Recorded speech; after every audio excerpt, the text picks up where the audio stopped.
Olá, quarto ano! Essa é a explicação da atividade 73 e depois 74.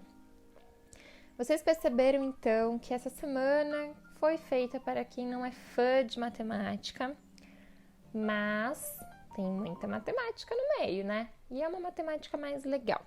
Então, continuando o tema, o subtema unidades de medida, hoje a gente vai ver um pouquinho da história por trás das medidas, dessas unidades de medida, que inclusive tem uma que pode ser considerada chulesenta, que é a medida em pés. Que olha só que interessante. No texto nesse texto aqui, né, que vocês abriram lá na Chloe, ele conta um pouquinho sobre a história dos ingleses. Para quem não sabe, o Sr. Fedor, a Chloe, o Denis, a Lisa, o Raj, eles moram lá na Inglaterra, certo? A gente já conversou muito sobre isso, né? E a Inglaterra tem umas peculiaridades, umas coisinhas estranhas e interessantes quando a gente fala sobre unidade de medida. Por exemplo, o sistema de medidas padrão dos ingleses consiste em usar as partes do corpo ou objetos como unidade de medição.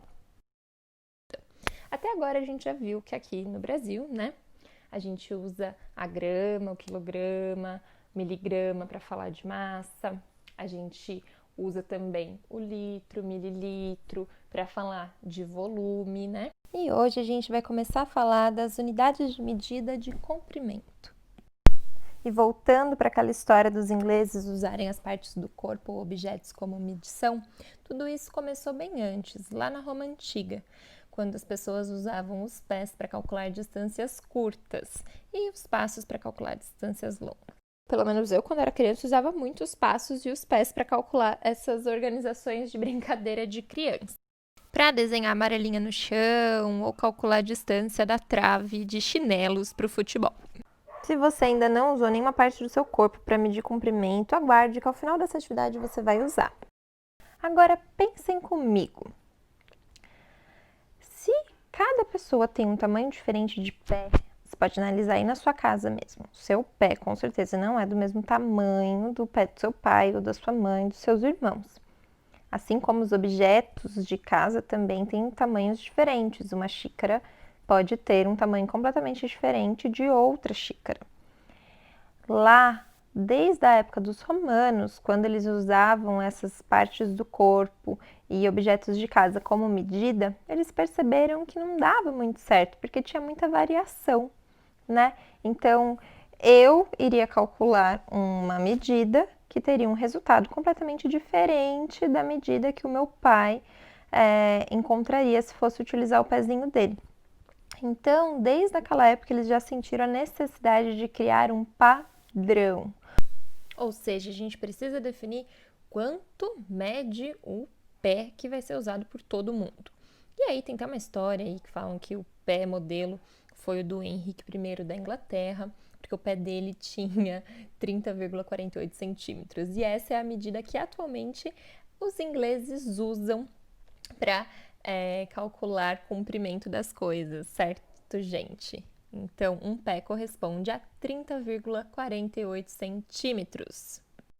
E me respondam, no Brasil, a gente costuma usar os pés para calcular comprimento ou distância? Essa já é a primeira pergunta da nossa atividade. Qual unidade de medida de comprimento nós usamos aqui? Para as demais perguntas e também para a atividade de 74, eu gravei alguns vídeos dando umas instruções básicas para vocês poderem realizar essas experimentações aí em casa. Espero que gostem.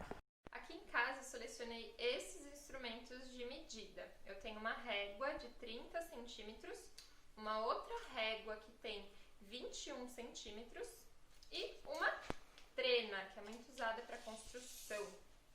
E aí ela tem metros e centímetros, certo? Você vai precisar medir o seu pé. Eu escolhi medir meu pé com uma régua, é muito simples. Eu sempre começo com o 0 centímetro, olha só.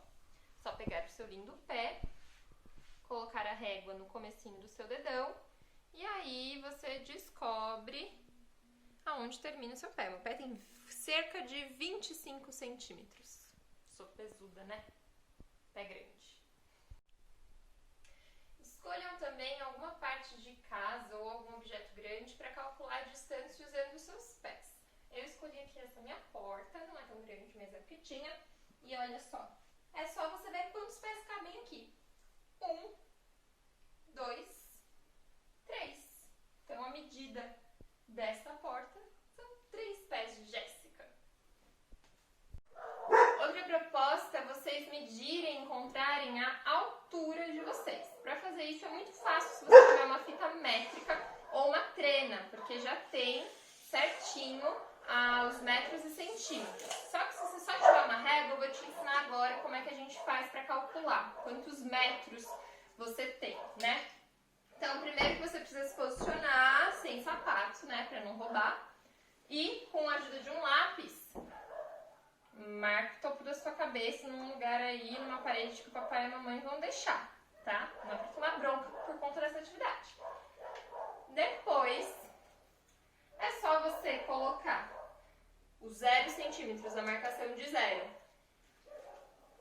embaixo, com a ajuda do lápis, vocês vão fazendo marcação. Então, a régua tem 30 centímetros.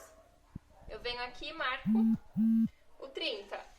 Subo e conto mais 30 centímetros. 30 mais 30 é 60. Vocês viram na atividade que quando eu completar 100 centímetros, se transforma em 1 metro. Se eu já tenho 60, com mais 30 eu vou ter 90 aqui, e aí vai faltar 10 para fazer 100. Venho e somo mais 10 centímetros. Aqui, gente, somou então 30, 30, 30 e 10, 100 centímetros. Isso significa que aqui eu tenho 1 metro. E aí eu continuo contando quantos centímetros e fazendo essa soma para descobrir qual é a minha altura. Eu somei aqui, ó, depois de 1 metro 30, 1 metro e 30, 1 metro e 60, 1 metro e 67. O meu pediatra disse que era 1,70. A gente considera essa margem de erro, tá bom? Ah, e aí depois disso, você descobriu quanto tem em metros. E aí eu quero que você descubra quantos palmos de altura você tem. É só você ir contando as palmitas da sua mão, igual você fez com o pé. E registra lá essas duas formas de encontrar a sua altura, tudo bem? É isso, pessoal. Espero que tenham gostado. Um beijão. Tchau, tchau.